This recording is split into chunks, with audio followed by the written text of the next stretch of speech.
is the Because Fiction Podcast, where we chat about all things Christian fiction. I'm your host, author, and insatiable reader, Shatona Havoc. And guys, we are back with Heidi Gray McGill. She's got another book that just came out as of the release of this episode.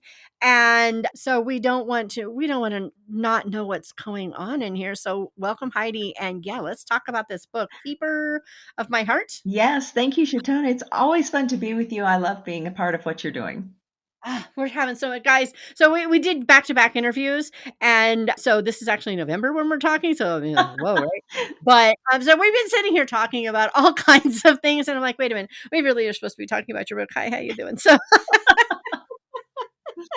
so instead of talking about books on stair climbers or whatever that was, what were you doing? Yes, no, I have to tell. So you wrote a great book, and tell me the name of it again because my brain has already stopped. Greetings from Next Door. From Next Door, yes. And I enjoyed it so much, but I had not been exercising. And so I told myself, I am not going to read this unless I am at the gym. And so I would get on the stair stepper and I would do my 30 minutes and I would read your book. And I obviously didn't go to the gym enough because I had to re-download the book from Hoopla on the library system to be able to finish reading it because it was so good. That made my day. But I love it because I listen to audiobooks while I'm walking at 2:33 in the morning. Yes. Now, today you can listen to that audiobook at Krista Del Sorba's YouTube channel. So now if I want to listen to it, I could. Yeah, it's pretty cool. Krista's amazing and I love her. But you, before we get into this book, you also have a YouTube channel with some of your books that people can listen to free. I do. So you can find the books that I have on audiobook format on all the platforms, but I chose to give my books away for free on YouTube. And I did it for a specific reason, Shatona, and yours is probably the same. You know, there are people who are very loyal to the system that they use, whether it be Kobo or Audible or iTunes, whatever they listen, wherever they listen to their information, their audiobooks, their podcasts, it's where they go. They're very loyal. But there is a group of individuals, and a lot of them are younger, but most of them are there's more nationalities that are a broader scope in the big scheme of things of the countries that are listening to audiobooks on YouTube. So first of all, putting out my Christian audiobooks, and they are very strong with a Christian intent, out there gives me a brand new mission field where I am able to reach readers that I would not reach otherwise. So, when I first started my YouTube channel, I thought, well, I don't know how many of these are real people. I think some of them are bots because I had them from all the different countries. And I'm thinking, Nigeria, we used to get the princes sending us emails, I wonder if that's the new thing on YouTube. But, Shatona, I started getting comments from people, someone from South Africa saying, I'm a truck driver and I so appreciate that I can listen to clean Christian romance while I'm driving cross country. From Nigeria, a mom who said, I'm so thankful that I can listen to this with my kids in the back seat and not be concerned about what they have to hear. All of these different countries started showing up, and I realized these are not bots. These are real people. And when there's a map that you can see that shows the points of where people have listened to your book, and the map it's so colorful of all the countries that now have had a chance to hear the Word of God in story fiction form. It's just very, very exciting. So yes, go to my YouTube channel, Heidi Gray McGill, and you can listen to those stories there as well. Oh, I love it. It just makes me so very happy. And guys, there are a lot of authors that do this. Yes. Heidi is one. Laura Heil. Yes. Christy Barrett has one out. Mm-hmm. Misty Beller, Lynette Bonner. Yeah, there's a lot. My brain is freezing. Yeah, mine too. If you will type into the Google search bar Christian audiobook, you will come up with some amazing authors, and you'll find both contemporary and historical fiction and romance, but then you'll also find other genres. There's a lot of young adult out there, and there's some great children's books. Yeah. There's a lot. And it's beautiful. Can I just say it's just beautiful. I will say I noticed I'm pretty sure I recall the name of the author, but in case I'm wrong, I don't want to say it because I don't want people going and finding the wrong thing. But there was a very, very, very well-known author. One or two of her books were up on a channel that the name of the channel does not look remotely like anything that could possibly, under any stretch of the imagination, be related to that author. Oh, So if you find one that looks suspicious, maybe just look up the book and maybe. see if the book is also available from Yes. the actual author or narrator. Can I Yes. just throw that out there? Yes. Do be careful. Well, I feel like if an author's going to be generous, the least we can do is try to get them at least paid with watch Mm. time. Yes. And it is a courtesy, you know, the when you leave a comment or like or you subscribe, it tells those algorithms, it does what I call it feeds the bots. And Yeah, it tells the algorithm this content was not only worth my time, but it is something that I appreciated. And it then will show that content to other people who are like you. And so if you are someone who truly values Christian reading, then it is a gift you are giving when you take that 30 seconds that it takes to just leave a comment. I liked this book. Give it a heart, give it a follow. It really does make a difference. exactly. Exactly. Okay. I'm just so glad that someone gets it with me. Yes. This is like so cool. But guys, seriously, check out her channel. You don't want to miss it. And I don't know how Heidi does it. I think she only does just the full audiobook. Krista's not the only one who does individual chapters and full audiobook. There are some other authors that do it that well, but depending on what you're doing, you may want to just be able to start listening at the beginning and go to the end. Yes. But you may also be in a situation where you don't want to get lost as to where you are. And sometimes YouTube isn't nice and they don't actually keep your place. Right. Usually they do, but Right. sometimes they don't. And so if you're doing something and you want to make sure that you're going to know where it ended, then there are individual chapters from some of the channels that do this. So you got options Yes. for some places. Oh, So and I'm just throwing that out there. I did notice several people will put the timestamp of where Yeah. they are in the book in the comments, and it'll Hmm. just be their name, and it'll be a timestamp, and then they can go back and pick up where they left off. Yeah, I thought that's a that's a great good thing to idea. remember. Yeah. Yeah.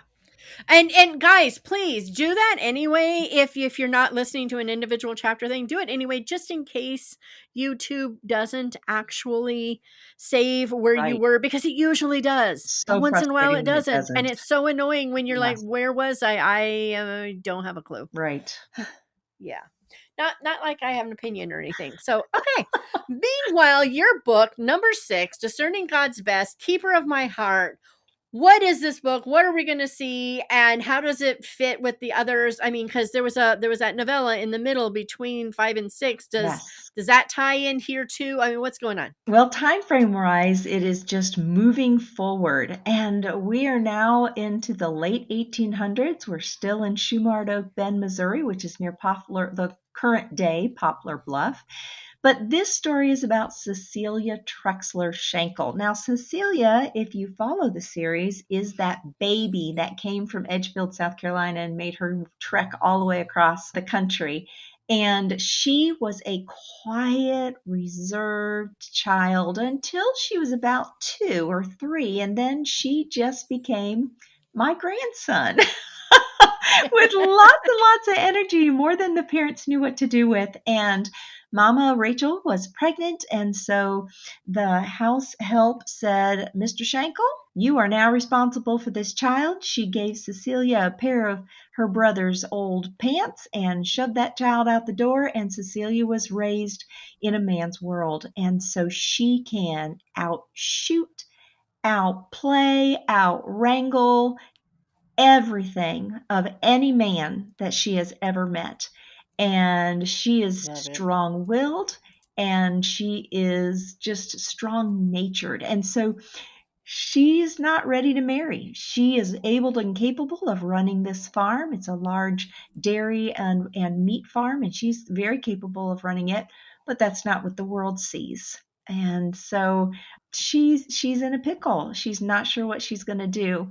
And so her little sister, Seraphina, she has the personality of she just wants to be in bows and laces and pink frilly dresses, and she's ready to get married at 16, but she can't get married till Cecelia does. And so there's a little bit of sibling rivalry going on there. So the other piece of this story is a man named Jimmy Reeves. Now, if you followed the story, Jimmy Reeves was in book number 4, Healing of the Heart, and he was Thomas's best friend at medical school in Philadelphia. And Jimmy did not like and enjoy the medical field, but he knew he needed to stay in that area of expertise. And so he went to the first pharmacy school in South Carolina, and it was fun doing a little bit of research on that. And he becomes a pharmacist, and now he has come to Shumard Oak Bend to learn the Arapaho Indian ways and the healing ways that are not in the books.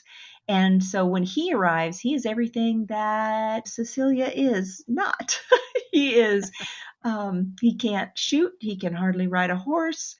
He is a mess. He's got nice soft palms, but he is willing to try. And so this story is about the two of them and how they need to work together to solve a problem. And the problem is that in real lifetime, smallpox has hit Shumard Oak Bend. And this really happened in our country, and it was a pretty big deal. And so Jimmy needs to step up to the plate. And so now it's Cecelia that is out of sorts and doesn't know what she needs to do, and she has to follow Jimmy's lead. And it is a beautiful picture of when God is in it, he will help you go through it. I love it. I love it so much. Oh boy. So smallpox, that must have been some fun research. It was kind of interesting. It was kind of gross, but Yeah. it was interesting. So one of the beauties of being an author is, you can make things up. It is a fictional story, but when you are writing historical, you do want to stay as close to the time frame of what is truly happening in the world as possible. I certainly wouldn't put a Taco Bell in Mexico in the 1800s. What? I know, but you need to be able to at least have someone who is very aware of our historical facts, and there are readers who are and who will let you know that you did not do something correctly, that you've got to be pretty close. And so my time frame is right. Even though the outbreak was actually in San Francisco, I have a child come from San Francisco then to the orphanage and bring the smallpox. So it's a fictional town, and so this is a fictional happening that is very plausible. Oh boy. Yeah, that would be tough.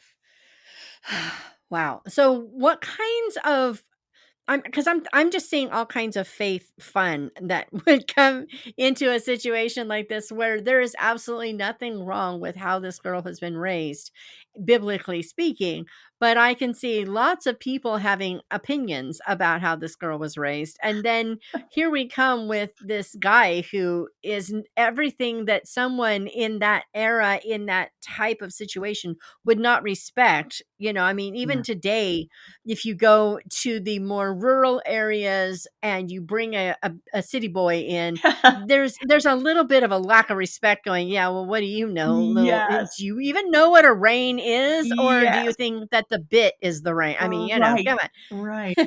Well, What? we mentioned in our last podcast a book that I had written called A Place to Belong.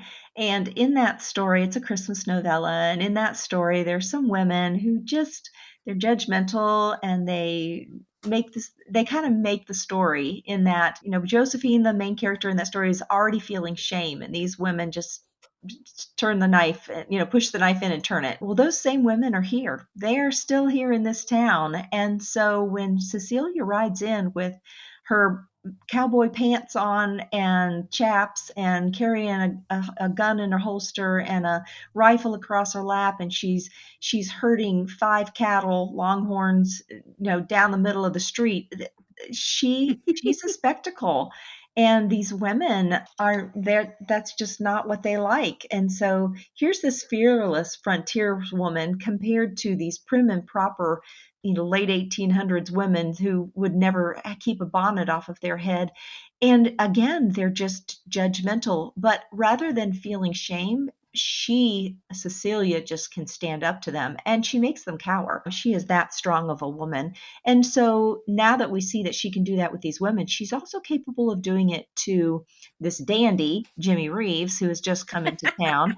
And, she can just quelch anything that he has with the blink of her eye. She has to say boo and he faints. So it's a fun story. I'm actually as we're recording this, I am still in the writing process.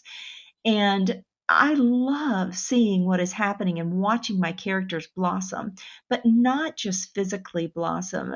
And you understand this, there is always a spiritual thread that runs through my Yeah. books. And I want to ensure that my readers see Cecelia for who she is, but not to leave her there, to watch the woman that she can become in Christ. It doesn't mean that she changes her personality. She doesn't change how she wears her hair. It doesn't change the clothing she wears. It just changes her heart. And I feel like that's a really important step for a Christian author to do. Yeah. Yeah. Well, it's one of those things. So this is guys, for a second this is going to feel like way off topic, but work with me here, okay? I was reading it was like the transcript of a podcast by John Piper. Mm, And it was a question and answer thing, and the question was, should Christians wear bikinis? yeah. Okay. And he's like, that's the wrong question. And I'm thinking he's going to go, where's your heart? Is your heart modest? Is your no. He went to, is Jesus everything to you? That's the question. If Jesus is everything to you, if there's a problem with what you're wearing, you'll know it. It'll just come to you. And nobody needs to tell you whether this particular article of clothing is or is not okay. You won't care. All you're going to care about is Jesus. So let's focus on the important thing, Jesus. And let's not worry about these other things because they'll fall in line if the important thing is taken care of first. Yes. And that sounds like that's what you've done. Yes. Yes. And it's, as a Christian author, it's very hard to not just preach this to someone. You have to walk a character through a learning experience to show the reader the change. If I'm writing nonfiction, I'm going to be plain and I'm going to say it as it is, and this is how it's supposed to be. But I'm Right. not. I'm a fiction writer. And so rather than banging you over the top of the head with a book, I'm going to give you God's bird's eye perspective of where my character is now spiritually, where they are growing or need to grow, and where they end up. And one really good way to explain this is, as a writer, I have the privilege that I do not have as an individual. So when I personally, as Heidi Gray McGill, if I am making a decision, I don't always know what the ramifications of that decision are going to be. If I go one way, what are those consequences? If I go the other, what is going to happen? I don't always know those things. I just have to do what is best. But when you are reading a book, and as an author, I have the ability to have the foreknowledge of what is going to occur if my reader, if my character in my book makes a poor decision. I know the Right. consequences because I'm writing the story. And so as the author, when I have the ability to do that, I can purposefully take someone through what a normal individual is going through in their life, and I can help walk them through the other side without all the difficult, necessarily the all the side stuff that comes with poor decisions that we make. And so I feel like it's a privilege as an author to be Yes. able to do that for people. Yeah, it is. And it's, guys, I'm just going to say, as an author, I know I can't be the only one, but seriously, when you're doing this with characters, God's doing this with you. You're going, oh, okay, Yeah. Lord, I get it. Okay, Yeah. I see what you're saying. Okay. Okay. It I learn more from the writing of the stuff for my characters than my characters or anyone reading it ever would. Oh, absolutely, Shatona. I work through some of my own problems.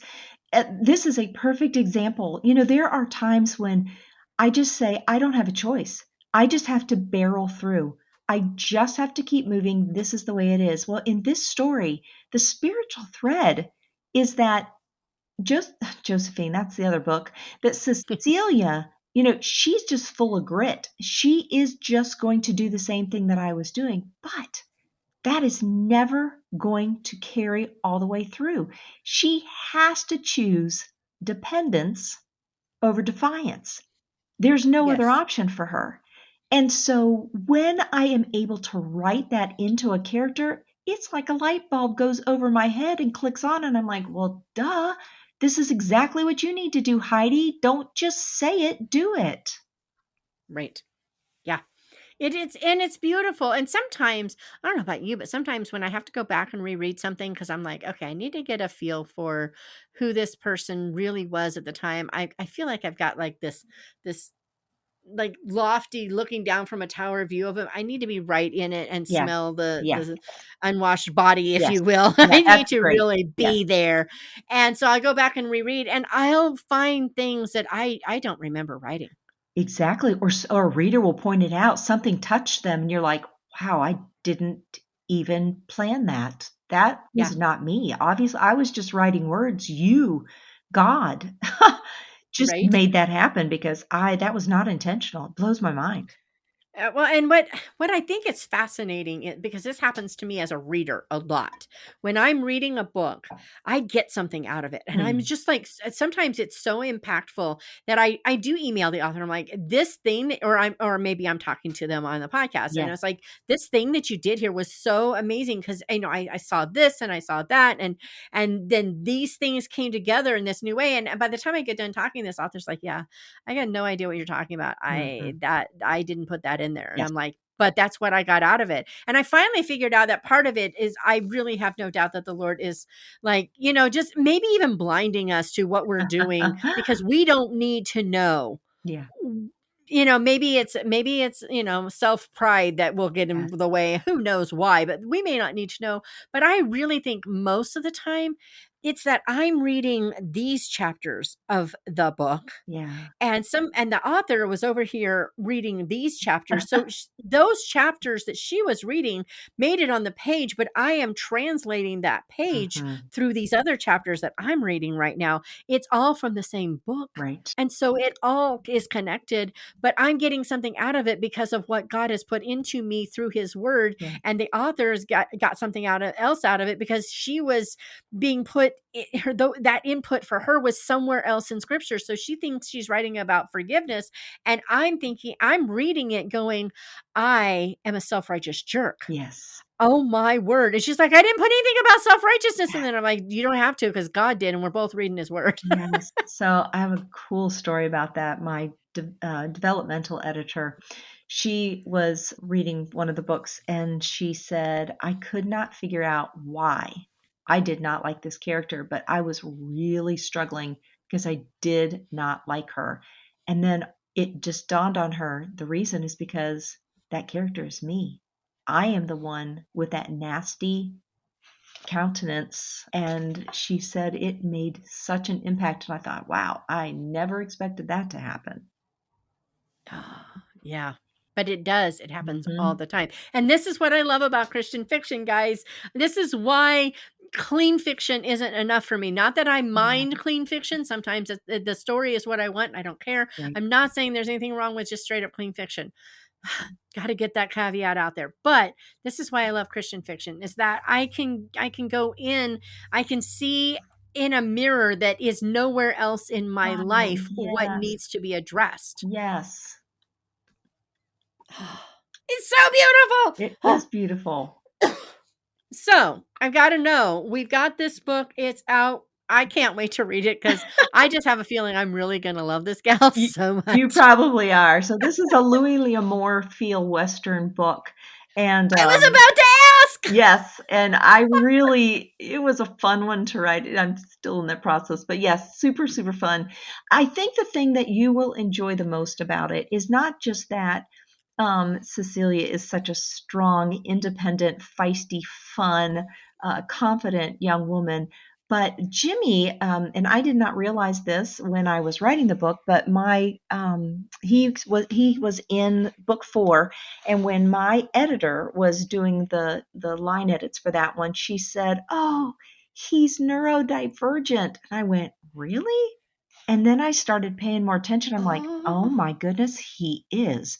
And I did not even catch that, even the whole time that I was writing that book. The book's done, and I've given it to the final editor that goes through 2 other editors. Now it's at my final editor, and she says this, and I'm like, you are so right. So in writing now book 6, which is his story, I made it more clear. It is very evident that he is oh, neurodivergent, and it just makes me feel so good because he is not what society sometimes labels those individuals as. He is bright, intelligent, worthy. He is capable. He is able to do what needs to be done. He flourishes in certain situations. And when he doesn't, he still makes it through. And I love this character. And I really think his story in this book is even stronger than Cecilia's. well, you know what I love about it as you're talking? I love the fact that in his first one, it wasn't as overt because it wasn't his story in No, that it was other one. not. You're right. So it shouldn't have been as strong. Yes, you are right. See, I hadn't even considered that. Yes. I mean, but see, God does these things Yes. for us because we are too human to see it all. But He's like, here, let me help you with that one. Yes. Yes, exactly. Okay, so this book came out on April 7th, Yes. and it is book 6. Will there be a book 7? There will be a book 7, and I am not going to announce that. People are going to just have to sign up for my newsletter so that they can be the first to know all the details. When you do sign up for my newsletter, which is something that I truly love for people to do because it's one of the places that I can get to know you a little bit better. I love to communicate with my readers, but I do give my personal testimony in the letters that I send to you. And also on my website, I do have my statement of faith. And I feel like that's really important for people to know that I am truly a Christ follower, that I am just not writing Christian fiction because I can. I am writing Christian fiction because this is my ministry. Shatona, I don't write because I'm making a lot of money. You know what Right? that's about. I'm not doing this for fame or for my name. I am doing this because there is a call to the Great Commission, and I must share Jesus. And my personality is such that I can't just sit next to you on a plane, train, or an automobile and hand you a track and start telling you about Jesus. I don't do that well. But if you give me enough time and you give me a situation and a character that needs to go from darkness to light, I can show you how that happened in story form that will envelop you and draw you closer to Jesus just because you took the time to read a fictional story. And that is what I want to give to my readers. And so it is something, my newsletter is something that allows a reader to see a little bit more of the inside of who I am. I love it. Not to mention, guys, you made me think of it. Most, I'm not going to say all because I'm sure there are exceptions, but so far I haven't found the exception. But most authors' newsletter come to your inbox. You hit the open, you read it, you want to say something. All you got to do is hit reply. Yes. Almost every Yes. single one, hitting reply takes you directly to the author. You Yes. don't actually have to go over to their website and submit a form and you don't have to do that. Just hit Right. reply. It will tell you if it won't send back. Right. But I haven't run across it yet. I'm sure somebody's works that way, Yes. but I haven't run across it yet. But it So I'm just it putting is that out there. it's that personal connection. I you're not just a reader to me. I want to be Mm-mm. your friend. I want to get to know you. And so I give you my testimony. And when you receive that letter, I say to you, I'd love to hear yours. And I read every single email. When an individual replies to me and tells me this is my story, I love making that connection. And Yes. it makes it so much easier for me to then see, who am I writing to? I am writing to a woman who has lost 3 husbands, 4 children, and 6 grandchildren. That Right. woman needs something unique, and that's who I'm writing to, all because she replied to my email and said, "This is who I am." Yes. And I can pray generically for every Mm, reader that is out there.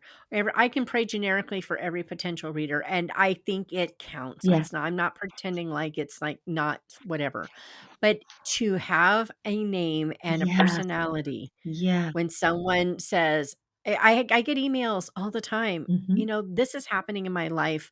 I'm going in for testing. My husband is bedridden right now. mhm. I don't know how I'm going to take care of him while I'm going in for testing, but something's got to happen. If you would pray, I would so appreciate it. Yes, because Absolutely. yes, and knowing exactly what I'm praying for, it helps me remember. Yes, It keeps me specific and it keeps my heart soft to people. yes. You become individuals and you stay individuals when that Mhm. happen. If I don't know the specific things, and I don't want to probe into your life. That's Right. not what I'm saying. But when I don't know specific things to pray for, it becomes generic. It Mhm. has to be. There's no other way to be if I don't know, right? But when it's generic, I tend to forget to pray as often. Yes. I that's my failing. I admit it. But if I can pray specifically for you and or for your mother or for your neighbor down the street or for the boss who is driving you crazy, whatever, I'm happy to do it. Well, if someone has taken the time to subscribe to my newsletter, to open and read them, to respond to me, then I have now a new connection with them. And when I have a need, I feel like I can say, "Hey guys, I could use a little bit of prayer myself." Yes. And know that people are rallying behind me and they are interceding for me. Some days an author needs that too, but if you don't have that connection, it just goes to the wind. Yeah. Yep. Right now, as we're recording, we're still in shutdown unless I have missed the news today. My readers have been praying that my husband, that it'll end before my husband gets furloughed because they are Mm, like on the last legs of the money that they have to sustain them. He works for the Department of Defense, mm, and it's like any day now we could get the word that okay, you're dying, you're home, that's it. I've already got one daughter out. I've already got a son who, like, the minute his boss can't come into work, he can't. He's a right, contractor, right, but he has to have a government employee there or he can't work. right. So I mean, we got family in this town and we're all going, well, well, well. And I've got readers all over the Yes, world praying that we will keep working because as long as I'm working, I can help support the daughter who's already been off work since October that's 1st. right. I'm so grateful for readers. Yeah. All right, I'm fine. I'm fine. Everything's fine. Oh my goodness. Okay, so readers go where to sign up for your newsletter and all that stuff? You can always find me just by typing into Google author Heidi Gray McGill, and I will show up. So I'm on my website. There is a tab and it says free book. And when you click on that, it'll say, "Do you want to receive Heidi's newsletter?" And you say yes. Now, the courtesy is yes, I am happy to provide this free novella for you in both ebook and audiobook formats. And that is only available to those that subscribe, but I am asking in return that you actually open my emails. So when you don't open the email, then the bot says, "Ah, she must not be important. Therefore, I'm going to make sure that this goes to spam next time." So just consider the courtesy. And on a side note there, if you do say, "You know what, this author is not for me," do the courtesy of unsubscribing from that newsletter list. That is not going to hurt an author's feeling. They're not going to send you hate Nope. mail. They are going to tell you thank you very much without actually contacting you, because Right. then you help their numbers. And I know that that is an odd thing to say, and nobody likes to do it, but it is very helpful if you open an email, and then if you don't open those emails, that you unsubscribe. So you can find me Right. there. You can find me on Facebook and Instagram and Twitter. You can find me on YouTube, where you will not only find my audiobooks, that the ones that I have up are up on YouTube, but you will also find some interviews.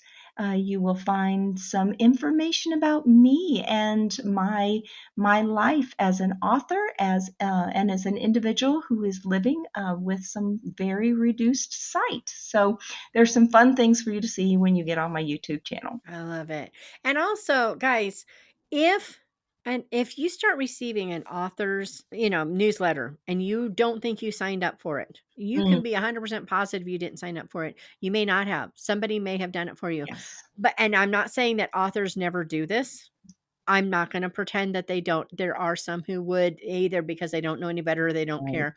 right. But for the most part, in the Christian community, an author did not put you on their newsletter list themselves. Yeah, Somebody else signed up yeah, for you. yeah. So if you don't like it, please don't hit spam. Yeah, Just just unsubscribe. unsubscribe. That's just it's an easy It hurts courtesy. other readers. It doesn't hurt the author as much as it hurts other readers, That is, because it tells if everybody's using Gmail, for example, mhm, it tells Gmail that this email is the problem, not this right, particular connection. right, So all of the other people with Gmail are going to be told that, that's spam. It's going to go to the wrong department. People who actually want those emails aren't going to see them. right. So please hit unsubscribe and assume the best of the author. There's no reason not to. And if the author did make a mistake, trust me, somebody will inform that author at some point. Yes, do not be like the women of Shumard Oak Bend and pass Right. judgment before you know the whole story. I love it. I love it so much. Well, Heidi, this has been a blast. I so appreciate you. I appreciate your time. I appreciate this series. And when you do have something to tell us about book 7, I'm so excited that we're going to have a book 7, 8, Yes, 9, 10, 11. Well, yeah, I hope you will come back and tell us all about it. absolutely. Shatona, I always appreciate being a guest on your podcast, but I more appreciate who you are as a woman of God, and that you are doing this as a ministry to serve others. And thank you for including me in that. Thank you so much. Meanwhile, guys, I'm going to say have a good day. Go read these good books. They're available, quote, all the air quotes, free on Kindle Unlimited. If you have Kindle Unlimited, you can read them Binge. or listen to them free on YouTube. And Heidi, has your books been put into the libraries? The audiobooks are in the library. So Libby, Hoopla, Overdrive, all the places. So the audiobooks that I do have out so far, I try to put out at least one a year in audiobooks. They're very expensive to produce. Yes. But yes, you will find those. Alrighty. And guys, I'll chat with you all next time.